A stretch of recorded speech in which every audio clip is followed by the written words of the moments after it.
Bonjour, donc aujourd'hui nous allons parler de dynamique. La dynamique est la partie de la mécanique qui permet de mettre en relation les actions mécaniques et les mouvements. Nous allons aborder dans ce chapitre le principe fondamental de la dynamique et regarder son application dans le cas des mouvements dits simples. Donc grâce au principe fondamental de la dynamique, on va être capable de traiter deux types de problèmes. Le premier est le suivant: le mécanisme est entièrement connu, c'est-à-dire que les actionneurs sont connus, moteur, vérin. La géométrie du système est connue, donc masse et solide, inertie sont connus. Et grâce à l'application du principe fondamental de la dynamique, on va être capable de déterminer les lois de mouvement et les actions mécaniques encaissées par les différentes liaisons. Le deuxième type de problème qu'on va être capable de résoudre est le suivant. Cette fois, donc, le système est à nouveau connu en termes de géométrie, donc masse, inertie. Les lois de mouvement sont imposées, on connaît les vitesses à atteindre, on connaît les accélérations, les temps, les laps de temps durant lesquels durent les accélérations, les décélérations, et on va être capable de déterminer les caractéristiques nécessaires des actionneurs, donc autrement dit calculer le couple moteur ou l'effort à développer par les vérins, et on va être capable également de déterminer les actions mécaniques encaissées par les différentes liaisons. Donc on va commencer par énoncer le principe fondamental de la dynamique. Donc, il existe un repère galiléen qu'on appelle RG, tel que pour tout ensemble matériel E, le torseur des actions mécaniques extérieures appliquées à E est égal au torseur dynamique de E dans son mouvement par rapport à RG. Alors, avant d'aller plus loin, je vous fais tout de suite remarquer que ce sont ici les actions mécaniques extérieures au système isolé qui vont intervenir dans ce principe fondamental de la dynamique.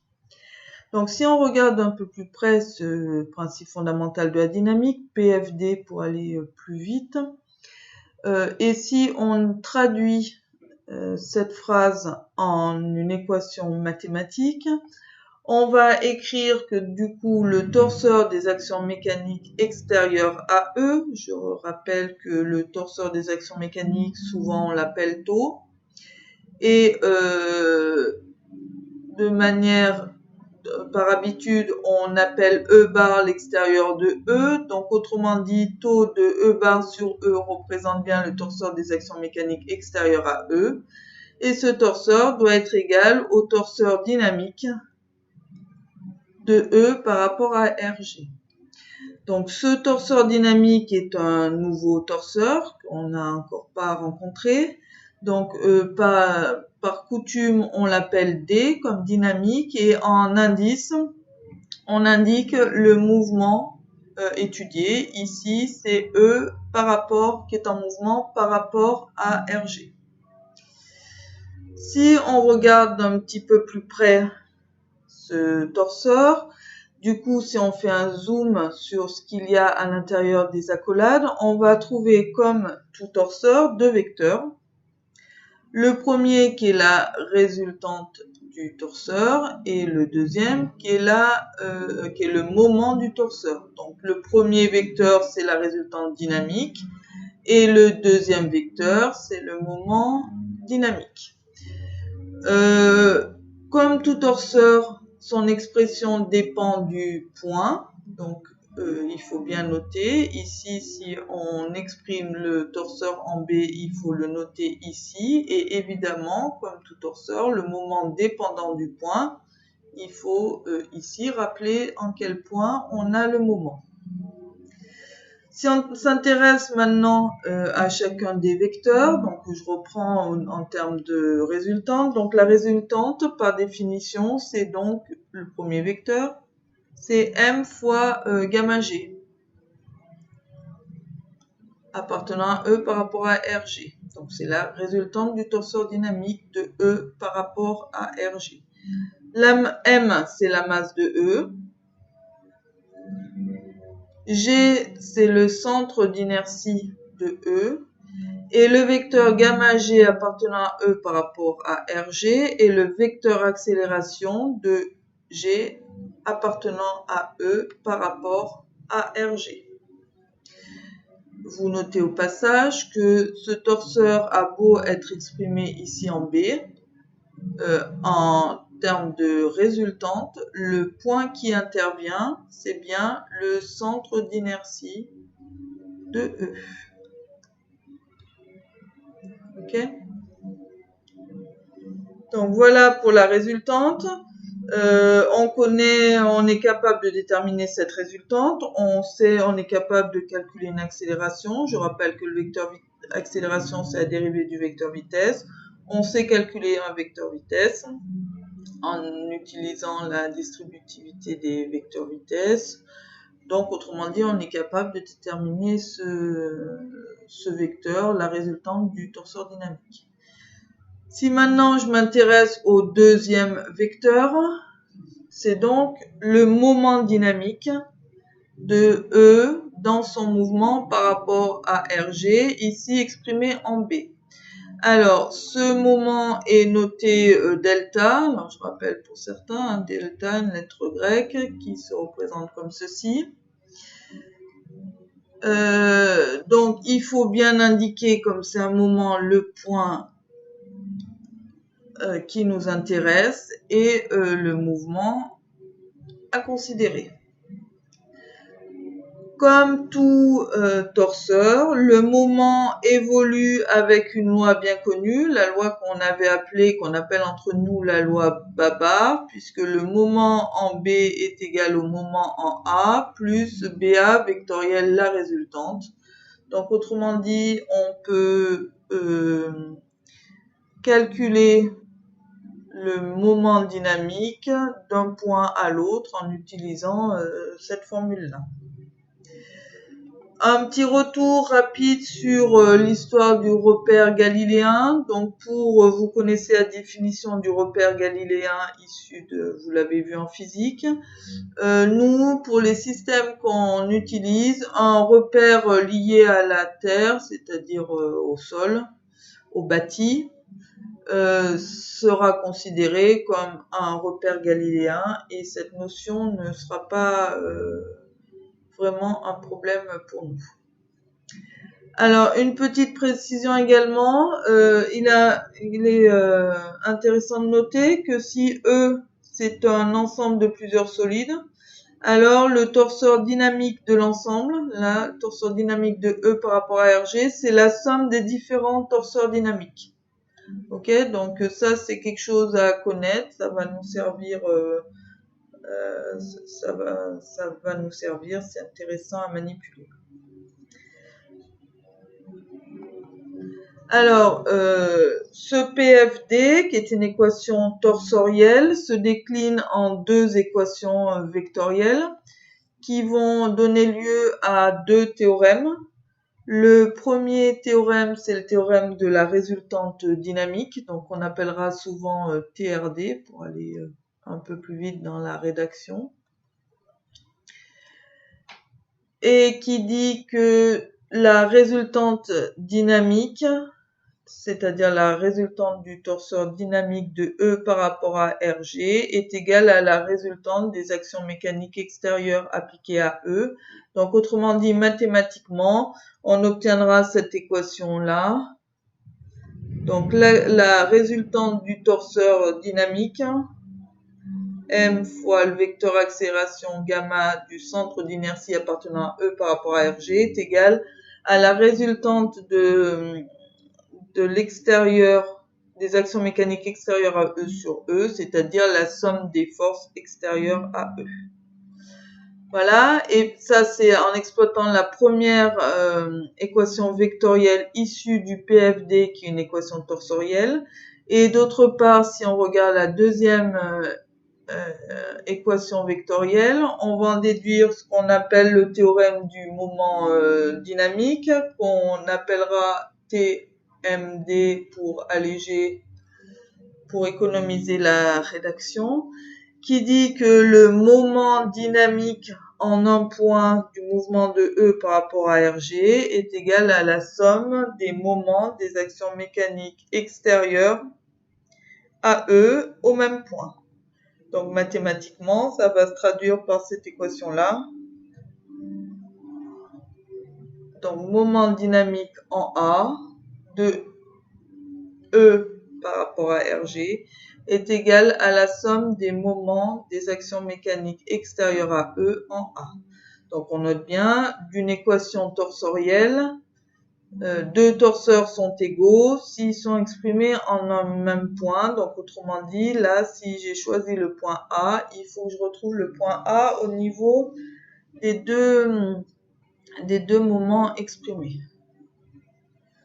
Donc théorème du moment dynamique, théorème de la résultante dynamique, et l'ensemble des deux nous fait le PFD.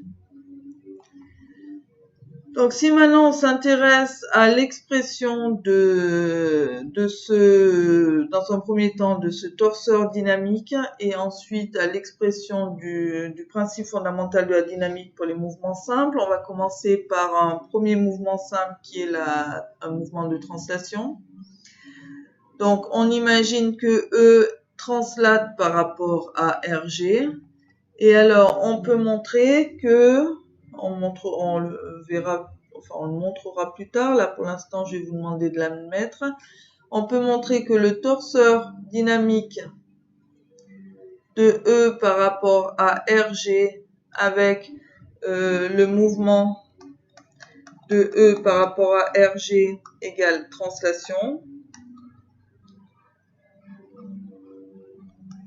Alors ce torseur dynamique a sa résultante qui vaut m fois l'accélération du centre d'inertie, et au centre d'inertie, le moment dynamique est nul.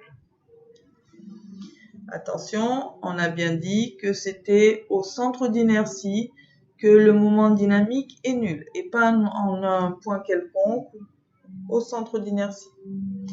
Donc du coup, quand on décline le principe fondamental de la dynamique au point à l'ensemble E en mouvement par rapport à RG, alors le théorème de la résultante dynamique va nous dire que la résultante, la somme des forces extérieures à E égale la résultante dynamique, m fois gamma G, appartenant à E par rapport à RG, d'une part. Et d'autre part, le moment en G des actions mécaniques extérieures à E est égal au moment dynamique en G, et on vient de voir que ce moment dynamique est nul. Donc ce PFD est à connaître par cœur, ce résultat est à connaître par cœur.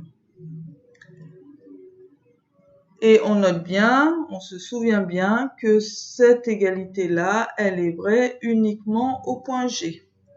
Si j'ai besoin, pour une raison ou une autre, d'écrire cette égalité en un autre point, il n'y a pas de souci, mais il faudra déplacer les torseurs avec les lois Babar.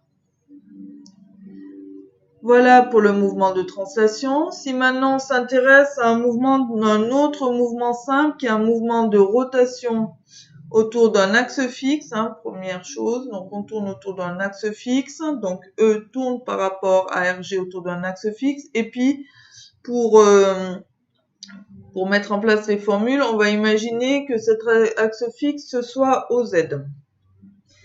Alors à ce moment-là, on peut montrer que le torseur dynamique qui est constitué de la résultante qui vaut toujours m fois le vecteur accélération du centre d'inertie de E par rapport à RG, et si je me place en haut, le moment, d'autre part, le deuxième vecteur, c'est le moment dynamique en haut.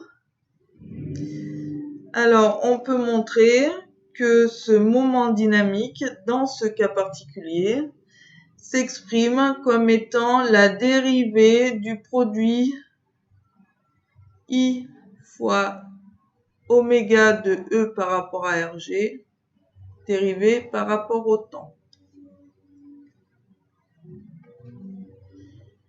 Donc, si on détaille,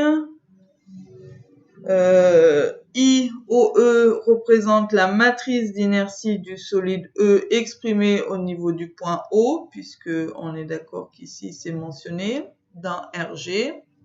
Je rappelle que la matrice d'inertie est une matrice 3-3 qui comporte en diagonale, sur la diagonale, les moments d'inertie de E par rapport aux axes OX, OY et OZ. Et sur les côtés, la matrice est symétrique et on trouve les produits d'inertie par rapport à deux axes. Et tous les termes de la matrice d'inertie, je rappelle qu'elles sont exprimés en kilogrammes fois mètre carré. Oméga E par rapport à RG, c'est le vecteur de vitesse angulaire de E par rapport à RG. Et nous, si on est dans le cas qu'on a envisagé, je rappelle, on a dit qu'on tourne autour de l'axe OZ. Alors à ce moment-là, ce vecteur, il s'exprime, il a une seule coordonnée non nulle, qui est oméga selon Z. Et du coup, sa dérivée, c'est oméga point.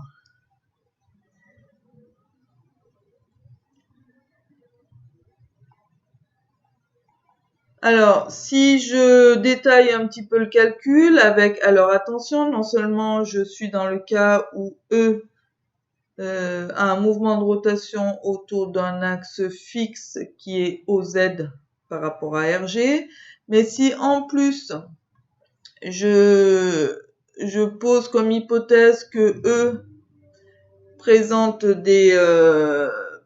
un axe de symétrie, donc géométriquement, si on imagine que l'axe OZ est un axe de symétrie, alors je vous rappelle que dans ce cas-là, la matrice IO de E a une forme particulière, puisque à ce moment-là, elle est diagonale et elle comporte simplement les trois moments d'inertie A, B et C. Et les produits d'inertie sont nuls puisque l'axe OZ est axe de symétrie. Voir chapitre sur masse et inertie. Donc ça serait en haut et dans la base X, Y, Z. Alors à ce moment-là, le moment dynamique qui est la dérivée du produit de la matrice par la dérivée du vecteur vitesse angulaire. Alors, à ce moment-là, il ne va y avoir qu'un seul terme et on va trouver en résultat cette expression-là, c'est-à-dire IOZ oméga point de E par rapport à RG, Z, sachant que C, c'est le moment d'inertie de E par rapport à l'axe OZ, donc IOZ. Ok? Donc attention, on est bien dans un cas très particulier ici, hein, c'est-à-dire que non seulement on a un mouvement simple de E par rapport à RG qui est un mouvement de rotation autour d'un axe fixe OZ, mais en plus on a rajouté des conditions sur la géométrie de E.